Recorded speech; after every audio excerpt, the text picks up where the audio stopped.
3 राज्यों में बीजेपी की जीत पर चेयरमैन अविनाश जायसवाल ने दी बधाई।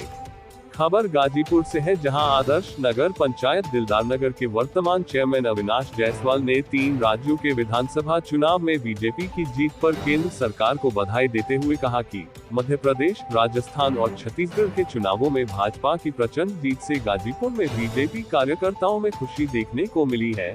जिस तरह तीनों राज्य में भाजपा की पूर्ण बहुमत से सरकार बनी है, वहां की जनता ने सोच समझकर अपना वोट किया है कि अपने राज्य का भी विकास हो सके। जिस तरह जनता को केंद्र सरकार से अनेकों योजनाओं का लाभ मिल रहा है। 2024 लोकसभा चुनाव में पूर्ण बहुमत से भाजपा की सरकार बनेगी। इस दौरान नगर पंचायत दिलदार नगर की विकास की बात करें तो चेयरमैन अविनाश जायसवाल ने कहा, जो भी मैं जनता के बीच वादे किया हूँ उसको पूरा करूंगा। आइए उन्होंने क्या कुछ कहा सुने। नमस्कार, मैं अविनाश जायसवाल, दिलदार नगर वर्तमान चेयरमैन भारतीय जनता पार्टी। अध्यक्ष जी, देश में 4 राज्यों में चुनाव चल रहा था, जिसमें 3 में भारतीय जनता पार्टी ने परचम फहराया। उस चुनाव के लिए क्या कहेंगे? जाहिर सी बात है कि ये चुनाव जो भी तीनों राज्यों में हुए हैं, चुनाव के दरमियान जनता चुनाव जीती है। जनता चाहती है कि जो अच्छा है उसको वोट दिया जाए।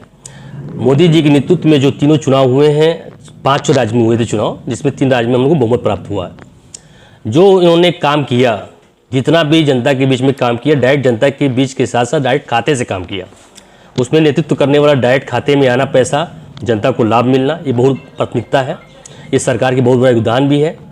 कल के डेट में जनता ये सोचती है कि अनाज से लेके लड़कियों से लेके बेटियों से लेके सब कुछ व्यवस्था जितना मिला है, सरकार को बहुत अच्छा मिला, लाभ मिला। सरकार को पुनः पूर्ण बहुमत की सरकार बनी। सबसे ज़्यादा खुशी की बात है जो छत्तीसगढ़ के साथ साथ, छत्तीसगढ़ किसी को अनुमान नहीं था चुनाव जीतने की बात है। वहाँ के जितने भी लोग ने, जनता ने उनको वोट दिया, वो सोच समझ के दिया, क्योंकि छत्तीसगढ़ का भी विकास हो सके। मध्य प्रदेश के चुनाव की अगर बात किया जाए तो जाहिर सी बातें हैं कि शिवराज चौहान जी का बहुत बड़ा भूमिका रहा। जो बेटी वाला जो उनका चल रहा था, बहुत अच्छा रिस्पॉन्स मिला।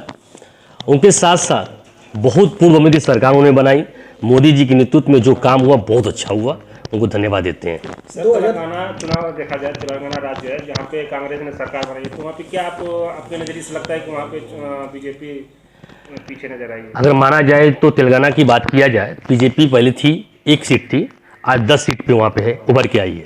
जनता में आक्रोश के साथ साथ विश्वास भी है। 10 सीट आना बहुत बहादुरी की काम है। जहाँ कुछ खाता ना खुला हो, वहाँ पे 10 सीट बहुत मायने रखते हैं। 2024 को लेकर के गाजीपुर में किस तरह की तैयारी चल रही है चुनाव को लेकर? गाजीपुर की तैयारी के साथ साथ मैं जरूर कहूँगा कि जिसके नेतृत्व में, अगर माननीय हमारे कहना नहीं चाहिए अभी कुछ, किसको टिकट मिले, जनता भारतीय जनता पार्टी जिसको भी अगर टिकट देती है तो पूरी कोशिश करेंगे हम लोग चुनाव जीता जाए, पूर्ण बहुमत की सरकार बने। कि 2024 में फिर से भाजपा की सरकार लोकसभा में आएगी? लोकसभा में आना तय है। मोदी जी पूरा आने वाले हैं। पूर्ण बहुमत की सरकार हम लोग बनाने जा रहे हैं। सबसे बड़ी लाभ होगा जनता को। जनता ने वाकई में प्यार मोहब्बत दिया। कुछ दिनों के बाद जनवरी 1 वीक में जो अयोध्या मंदिर का निर्माण जो हो रहा है, भव्य आयोजन के साथ पूरे भारत में राम जी के साथ साथ जो राम का नहीं वो किसी काम का नहीं, ये परचम लहराएगा। फिर हम लोग 2024 की सरकार बना देंगे। सर, आपके नगर पंचायत में दिलदार नगर में कैसे कार्य चल रहा है? हमारे कार्य को जीते हुए हम लोग को लगभग 6 महीने हो गए। कोई भी काम 6 महीने के बाद ही सरकारी काम शुरू होते हैं। सरकारी काम के दरमियान जो भी हमारे दिलदार नगर में प्राथमिकता थी, जो हमने वादे किए थे, उस वादे को हम लोग पूरा करने के लिए पूरी कोशिश में लगे हुए हैं। बट अब तक 1 करोड़ 90 लाख रुपये हमारे यहाँ जल निकासी के साथ साथ वो नाले का काम आ चुका है, जिसमें हम लोग टेंडर करने की प्रक्रिया में लगा दिए। जल्द से जल्द टेंडर होगा, उसका काम चालू होगा। बहुत बड़ी अच्छी बात है।